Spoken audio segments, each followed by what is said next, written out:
Good morning, David Creel, certified Ziegler master coach, with the fourth of 7 that I'm going to be producing and releasing over the next few weeks about the wheel of life. Years ago, Zig Ziglar came up with the wheel of life, and it basically covers every area of life that truly matters: mental, spiritual, physical, family, financial, personal, and career. Now, of those, the 3 most important are mental, spiritual, and physical, because we're mental, spiritual, and physical beings. But that was the first 3 episodes: mental, spiritual, physical. Today, we're going to talk about the 4th spoke of the wheel, the family spoke. Some families are well functioning for the most part, and they get along, and there's love in the house. And some families put the fun in dysfunctional. So one of my competitive advantages that I've had in my life is my parents are still married, and they loved me. So that was one of my advantages I have. Some people aren't as fortunate. But with your family, it's examples and warnings. Like, here's the example of what you should do, and here's a warning of what you shouldn't do. But the choice is yours. Even if you grew up in a family that, let's just say, wasn't ideal, that doesn't mean you can't make your own family ideal. Because every day you get a choice, or you can make a choice to do something different. I think I read a study, and the average parent talks to their kids 20 minutes a week. Yikes. Now, for those of you on YouTube, you'll be able to see this. For those of you on the podcast, you won't. But let me tell you what's not talking to your kid when they're doing like this on their phone and they're not even looking at you. That's not communication. So what are you doing to intentionally spend time with your family? I know, I already know what you're saying. I know, but you don't know my schedule. That's true. I 100% don't. No clue. But I know for the most part, you control your schedule. Um, you know, most of the people listening to this aren't, in prison or, yeah. Okay. So maybe you need to not continue putting stuff onto your plate so that you can have more time for the family. You see, because how often does it go where the demands of the job or extracurricular activities or binge watching the latest can't miss show on Netflix or wherever your streaming platform is, instead of maybe playing a board game together or going for a family walk? We did that a couple of years ago during COVID, during lockdown. Families were spending more time together, forced albeit, but still. But it got back to the point where, I mean, you want to spend time with your family. So what are you doing to cultivate your family to where you're not the warning, like, no, don't do like what they do, but you're the example. Like, hey, other families look to you and say, like, hey, they seem to have everything together.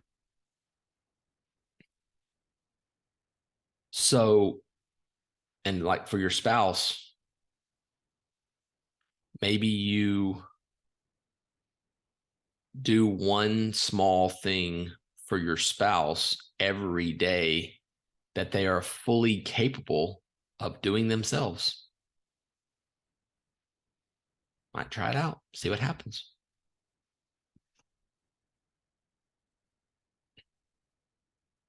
I think it was Gary Chapman who wrote the book, The 5 Love Languages. And the thing about the love languages is it's about the other person's love language, not your own love language. So, like, for example, the 5 love languages: physical touch, quality time, words of affirmation, giving and receiving gifts, and acts of service. So physical touch, okay, that goes without saying.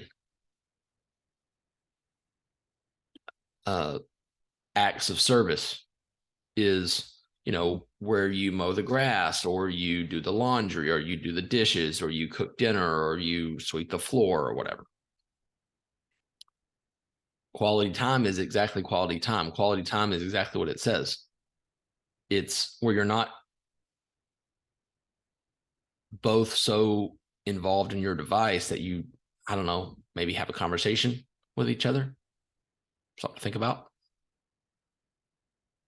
Let's see what's next. Giving and receiving gifts. Okay, that's fairly obvious. And they don't have to be big gifts or expensive gifts. They could just be, hey, I was at the grocery store and I got you a candy bar, or I got you a pack of gum, or whatever. Okay. And then the last one is words of affirmation. Babe, honey, son, daughter, you're doing awesome. Like, keep up the great work. Mark Twain said, I can live for 2 months on a single compliment. So are you, in your speech to your family, is it uplifting and encouraging, or is it downgrading and discouraging? Because what we say is important. But the thing about the love languages is, like I said, let's say your spouse's love language is words of affirmation, but your love language is acts of service. How you feel and receive love that's your love language, but how they receive it is different. So if theirs is words of affirmation and yours is acts of service, our tendency will to be to do our own love language on our spouse. So acts of service, you might do all the laundry and all the cooking and all the cleaning and making sure lunches are ready and the whole deal. But it's not going to land as much or as effectively if their love language is words of affirmation than you writing a 2-sentence note saying, hey, honey, your babe or son or daughter, I think you're doing a fantastic job. Keep up the great work. That's going to go way more in their favor of filling up their tank than the acts of service. So the thing about the 5 love languages is, there's a free quiz. It's readily available for the 5 love languages, but you figure out your spouse's love language And then you figure out your kid's love language. And then you go against your nature if that's not your main love language. And that's how you kind of build them up, whatever their love language is. And generally, there's a primary one and a secondary one. So like my primary one is physical touch. And the second one is words of affirmation. So if someone comes and buys me a gift, I mean, it's fine. I'll take it. And I'm not going to turn it away. But that doesn't really move the needle for me because physical touch and physical touch and words of affirmation are my top two love languages. So I'd encourage you to take the love language quiz, because it can't hurt. Let's just call it like that. But another thing is, maybe you set aside time where you have dinner together at the table at your house without technology. Yeah, without technology. Remember back in the day, I don't know if they still have it, Chick-fil-A. When you go to Chick-fil-A, they had little cardboard boxes that you could set on your table. And the idea was whenever you sat down at the table, you put your phones and your iPads and whatever else you had into that box. And you, I don't know, talked to the people at the table. Shocking.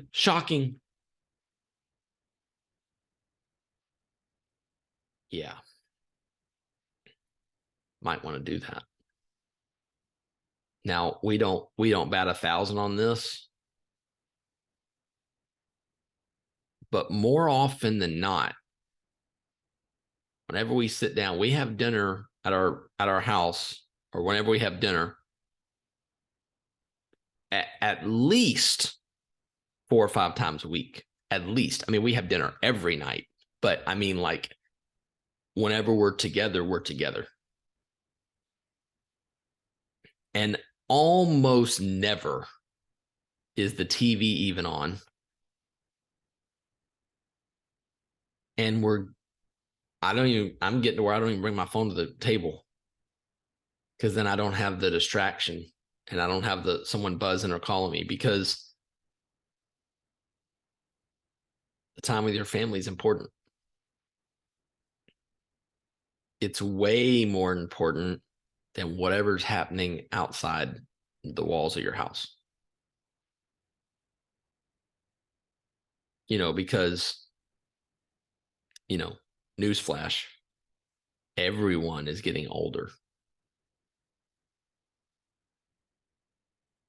And, on your deathbed, I guarantee you're not going to be telling yourself, I need to live another week because I really need to go back to the office and do some more work. What you're going to be thinking is, or what I've been told, or what I've read that people think, because I'm not on my deathbed right now currently, is I wish I'd have spent more quality time with my family, or talking to my spouse, or playing with my kids, or whatever. Mark Batterson said this: an inheritance is what you leave to someone, and a legacy is what you leave in someone. So I would challenge you, try to spend as much time as possible with your family.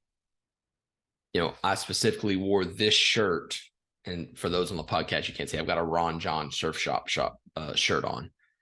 I got this in Florida on a family vacation when we were together. And for the most part, we didn't have our phones out all the time either. So I would just challenge you.